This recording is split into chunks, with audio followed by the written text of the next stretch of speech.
Marami nga ang nalulungkot sa nangyari sa hiwalayang Richard Gutierrez at Sara Labati. Akala pa naman ng maraming netizen ay sobrang kasundungan ni Sara ang kanyang mother-in-law na si Annabel. Pero matapos nga ang hiwalayan ay maraming ang naging rant si Annabel sa social media. And up to now ay tila hindi pa rin tumitigil ang nasabi nga pong ex-biyanan ni Sara Labati na si Annabel. Kamakailan lamang ay tila may rant na naman sa social media si Annabel. Ito'y matapos nga na lumabas ang nasabing kumpirmasyon na si Richard at Barbie Imperial ay exclusively dating na. Narito ang naging pahayag kamakailan lamang ni Annabel. Hoy, yung walang magawa sa buhay, tumahimik na kayo kasi si Annabel Dal hindi lalaban kay Barbie Dal.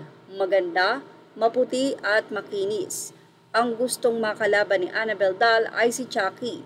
Alam nyo na kung sino yon? Hahaha, happy ka na.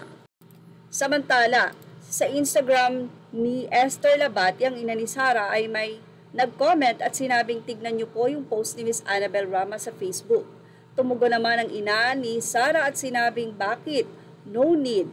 Abala lang sa akin, thank you. Yan ang pahayag ni Esther Labati sa nasabing komento.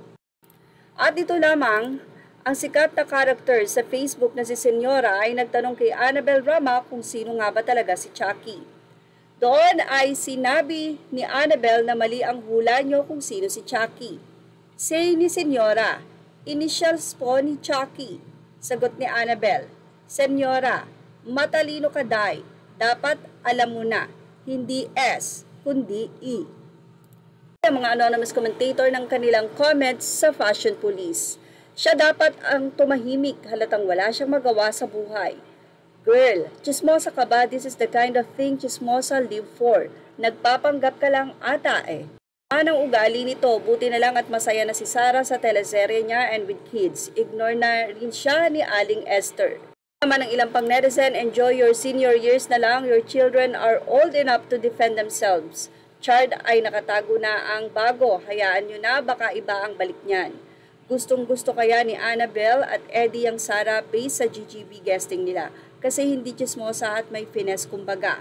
Kaya nga hindi nakikipagsagutan si Sara sa kanila but si Esther lol. Ewan ko sa'yo Annabel, ang tanda mo na pero.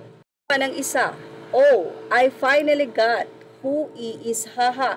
To be fair, her Chucky patama applies to both E and herself. Triplets sila. At yan nga ang ating showbiz top update. Thank you for watching. Images are all credit to the rightful owners. Please like, share, and subscribe.